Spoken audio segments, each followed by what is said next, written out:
औद्योगिक जिला कोरबा में रेत खदान से लेकर ईंट भट्ठा में बच्चों से मजदूरी कराई जा रही है।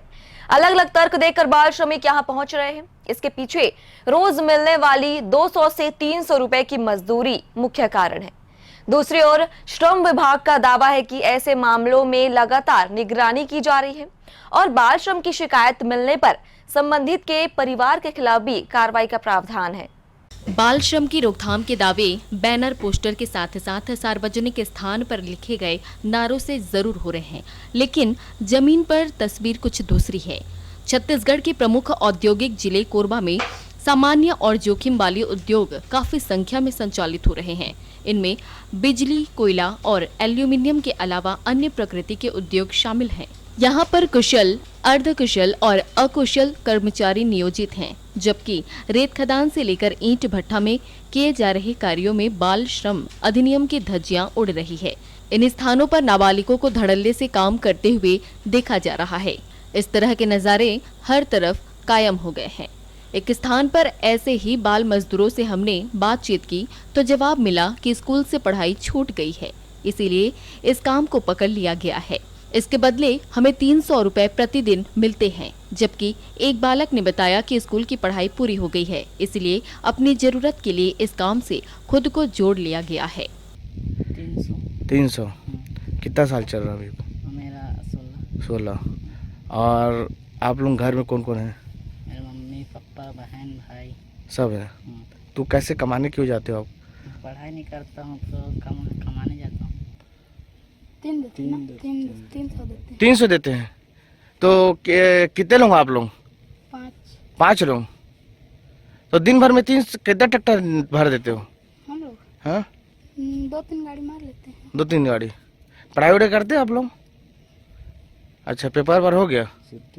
मीडिया टीम ने यहां पर चल रही कारगुजारी को रिकॉर्ड किया और इसके साथ ट्रैक्टर के चालक से इस बारे में बातचीत की। इस दौरान अलग अलग तर्क दिए गए। प्रमाण को झुठलाते हुए एक चालक ने बताया कि बच्चे घूमने के लिए यहां पहुंच गए, तो दूसरे चालक का कहना था कि बच्चों से किसी प्रकार का काम नहीं लिया जा रहा है। इन लोग भट्टा गए थे घूमने। बच्चे लोग कैसे काम करा रहे हो? नहीं करा रहे तो भैया इन लोग तो वहाँ पर तो कर रहे थे अभी। आज ही तो गए हैं सर। मैं नहीं बोलूँ, मैं भी अभी ना मैं माथा काटता हूँ भट्टे में, तो लेबर लोग गए हैं तो मेरे को चला दे बोले। हाँ। ऐसे करके मैं चला रहा था। इन लोग को लोग भरवाए हैं, मैं एक गाड़ी को खाली भरा था। हाँ। फिर माथा काट रहा था। कोरबा जिले में चल रहे इस प्रकार के कार्यों के बारे में सरकार के श्रम विभाग को कितनी जानकारी है, यह जानने के लिए हम पहुंचे श्रम विभाग के कार्यालय। यहाँ पर सहायक श्रम आयुक्त से बातचीत की गई। अधिकारी ने दावा किया कि बाल श्रम अधिनियम पूरी तरह से प्रभावशील है और इसे लेकर लगातार निगरानी की जा रही है।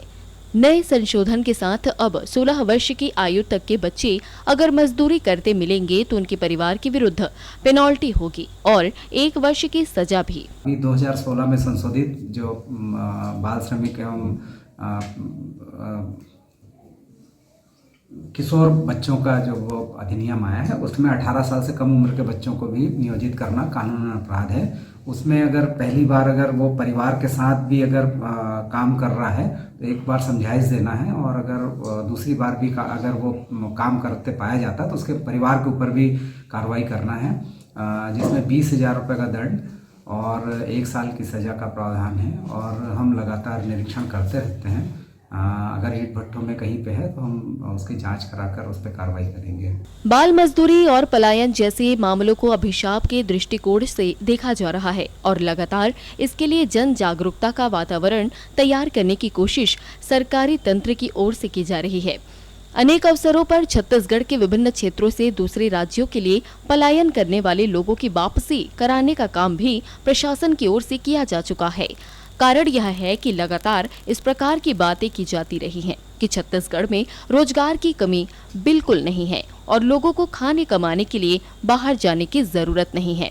इन सब के बावजूद प्रतिवर्ष कोरबा सहित विभिन्न जिलों से बड़ी संख्या में लोग केवल अकेले नहीं बल्कि परिवार के साथ उत्तर प्रदेश, पंजाब, राजस्थान, दिल्ली, हरियाणा, जम्मू कश्मीर और दक्षिण के राज्यों का रुख करते हैं।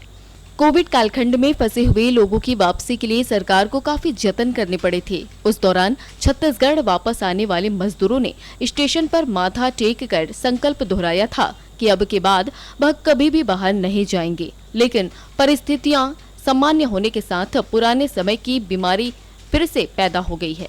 देखते हैं पलायन की छाया से अपने आप को मुक्त करने के लिए लोग कब तक मानसिक रूप से तैयार हो सकेंगे। ग्रैंड एशियन न्यूज के लिए पवन तिवारी के साथ मनोज यादव की रिपोर्ट।